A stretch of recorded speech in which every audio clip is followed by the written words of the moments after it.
how do you find good deals to feature in your real estate deal of the week email that you send every week to your real estate database? This is a question I've been getting since talking about sending a deal of the week email, something that I've returned to doing in my own real estate practice the last few weeks, a strategy that I had used years ago to sell a ton of properties and, in fact, become the rookie of the year in my brokerage when I first got licensed, and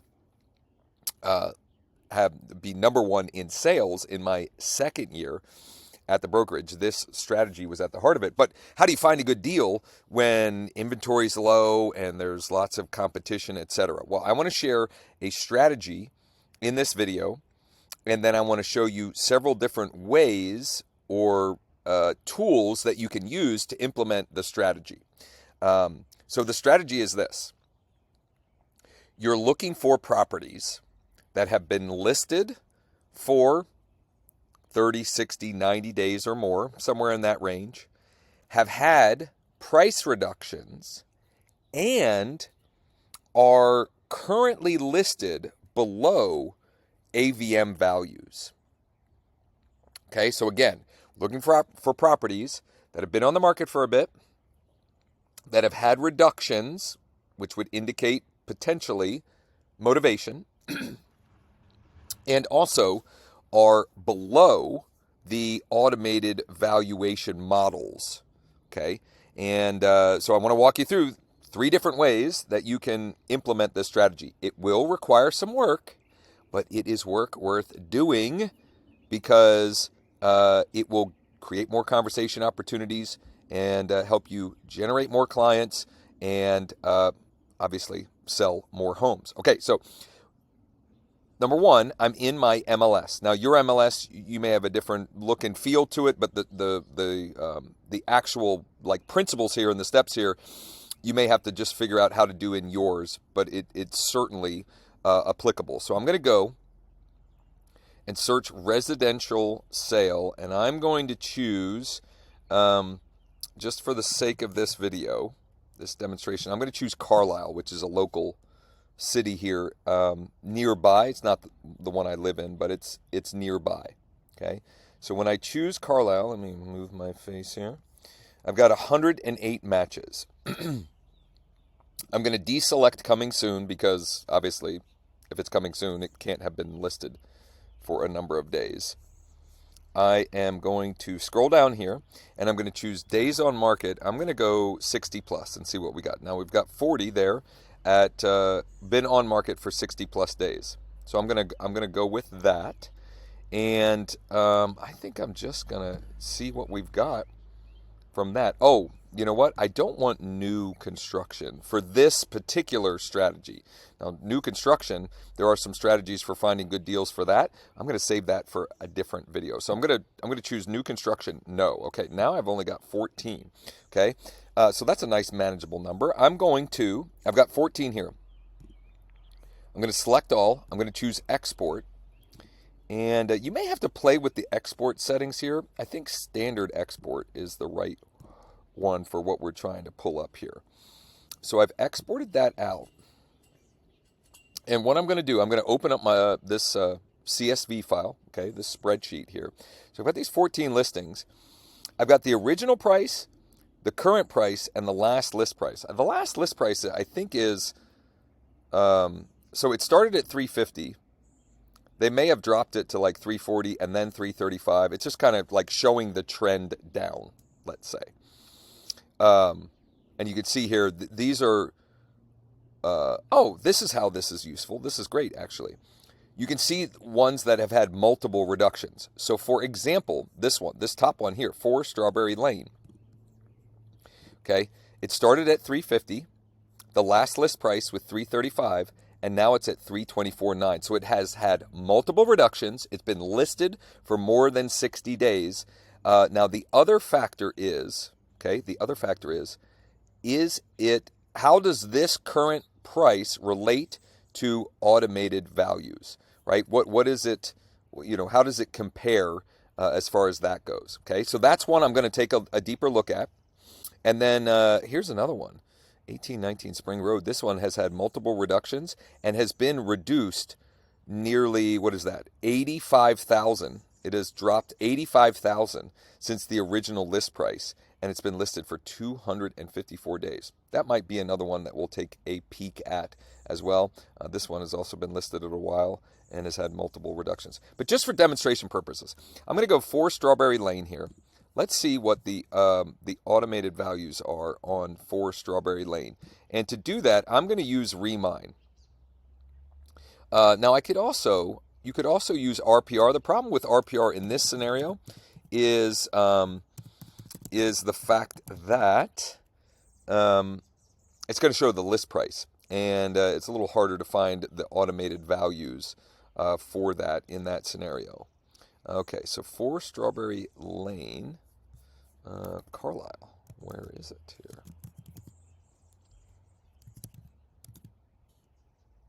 4 Strawberry Lane, Carlisle. There we go. Okay, and so I'm going to pull that up, and then in Remine, I am going to, as soon as this opens up here,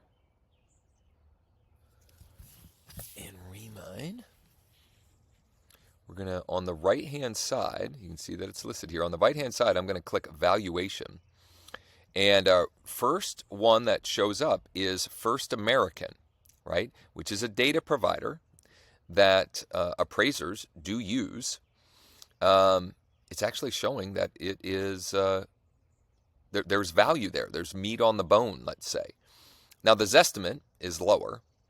I don't know why that is. Could be that Zillow wants to make a cash offer and try and get the property. But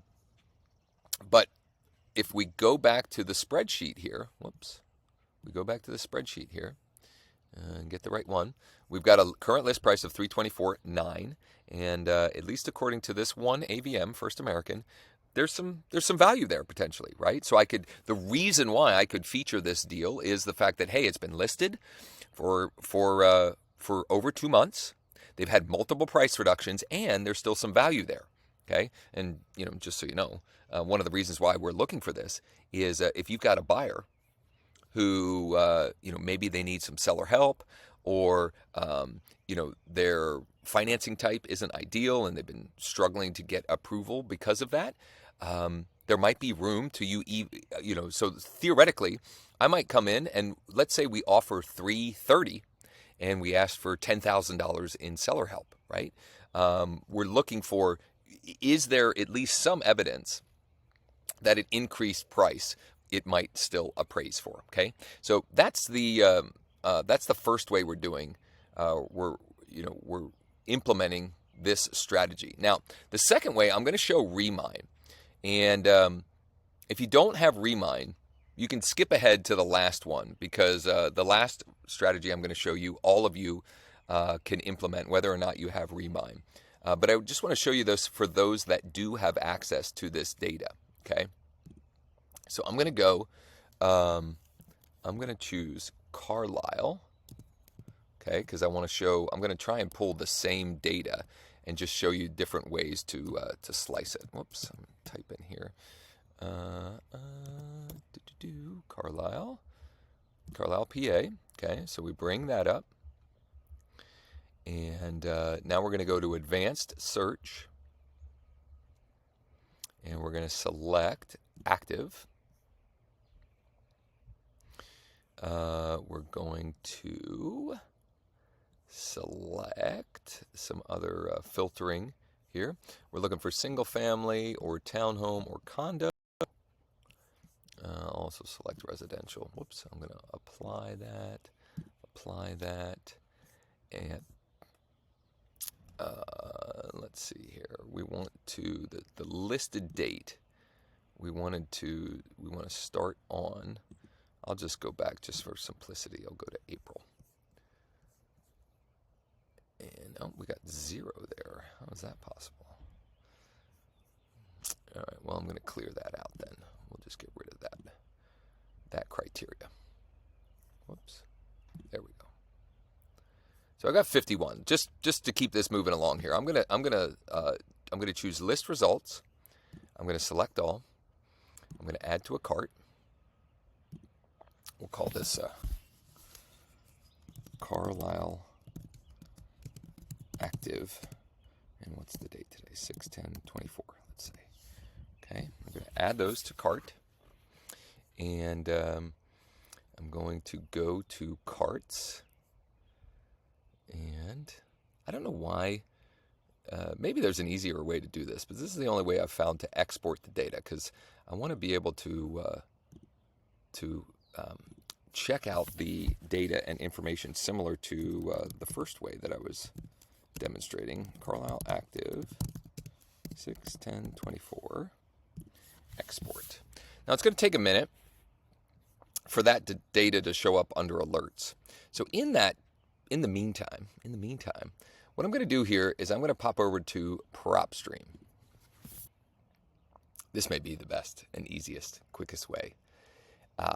So I've selected Carlisle in PropStream. I've gone under MLS status. I've selected yes. And then, this is one of the so many wonderful reasons why I love PropStream. Listed below market price, yes. Okay, now I've got 12 over here that I can quickly go through and figure out which of these do I want to feature as my deal of the week, right? And, I may even go out and take a tour. So here's another little golden nugget for you. Maybe look for which of these are vacant, right? Because that's another motivating factor, and it also makes it easy for you to go and preview the property. By the way, this is one of many ways that we use this platform, PropStream. You can get a free trial at growwithjosh.com/PS, growwithjosh.com/PS. And if you're watching this at wakeup.realestate below, you will also find links to many other resources, related training, etc., for this tool as well. Some of the different filtering criteria that we use, etc., with PropStream. But this is a great one. And if I go over here, so I've got these criteria. I've got 12 unique properties here that I might then do some additional recon on and see which I want to focus on or feature as my deal of the week. That I'm going to email out to my database to create conversation opportunities, etc. So let's say I want to do 2126 Rittner Highway. I can pull this up here and take a quick look at some of the information to see. Okay, so the estimated value is 300, and what is the active list price on it? MLS details. Let's click on that. Oh, it's pending. Okay, so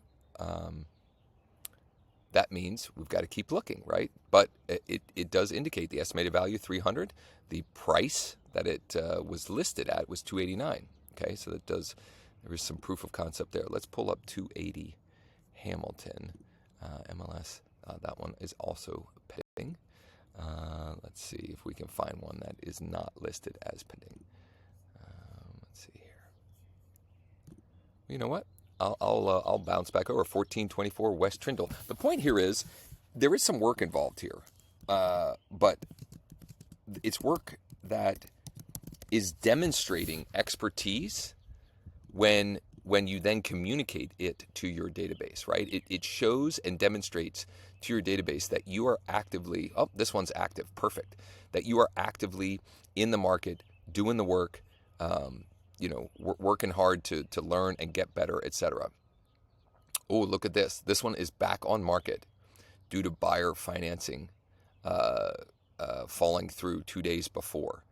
So this is one that I may want. This is also in a very popular school district here. So that may be the one that I feature this week.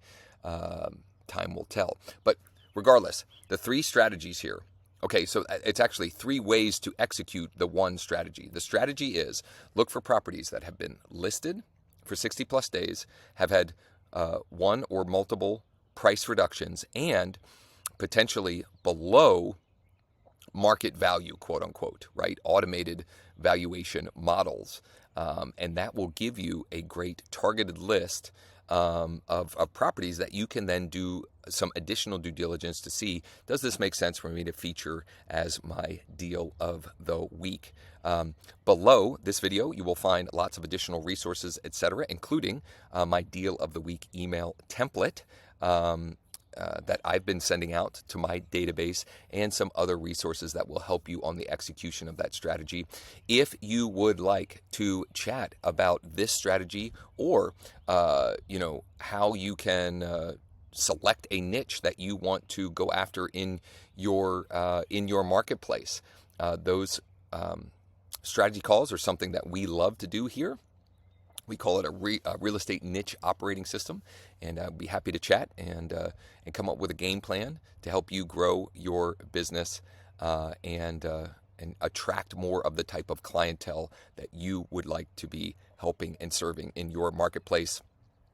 Just check out the links related here, or schedule a time to chat with me at josh15.com. A little bit longer video here than some of the shorter content that we've been publishing, but I hope you got value, and I hope you can find ways to implement some of the ideas and thoughts here, and let us know how it goes. Thanks, and make sure you're sending out that deal of the week email each and every week as well to your database. But wait, there's more. I forgot. I realized after I stopped recording that I forgot about our list from Remind. So I'm going to go ahead and download that, and we'll open that up. And what I'm going to do is, now, I mean, you can spend a bunch of time cleaning some of these fields up. There's a bunch of extra data. But what I'm looking for here is list price, okay? List price. And, first we're going to filter for active versus pending. I don't know why it's still showing the pending on these, but so I've got active, pending, and it's also pulling rentals, but that's okay. I'm going to find so we could look at assessed value, and that might have some relevance in your market, but what I'm looking for is total market value. So I'm going to grab this field, and I'm going to drag it over, try to drag it over. There we go. I want to drag it over next to the list price, so I can, oh, did I miss it? I think I missed it. Where is it? There we go. Right here. Now. Doesn't matter. Ooh, no.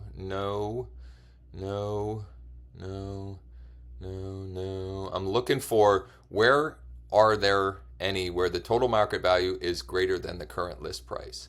I'm striking out here, striking out. Maybe this one isn't going to work for this example, but I'm hoping that you get some value from the idea, generally speaking. There aren't any. That's weird. Usually, at least the other few times that I've done this, we've had a couple of examples where the numbers made sense.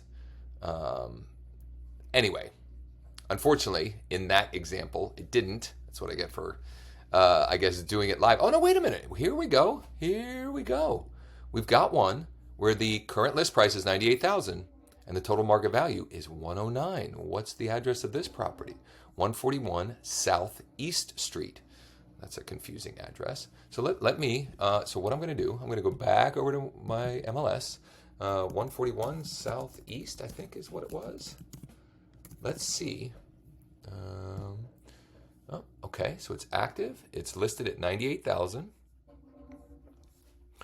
And let's go. Agent remarks, please leave the front door. Property located within the boundaries. So it's a historic district. It's in a flood zone. That's, not great. I'll probably cross it off my list because of that. But at least you saw in action how you might find opportunities. This is an estate property, an estate sale. Okay, maybe I do want to include it. I don't know.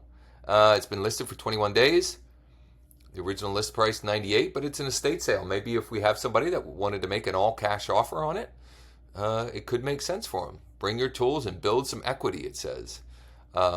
So I hope this was helpful. If you want to to chat about growing your database, building out your niche, and helping and serving more clients in your market, just schedule a time for us to chat at josh15.com.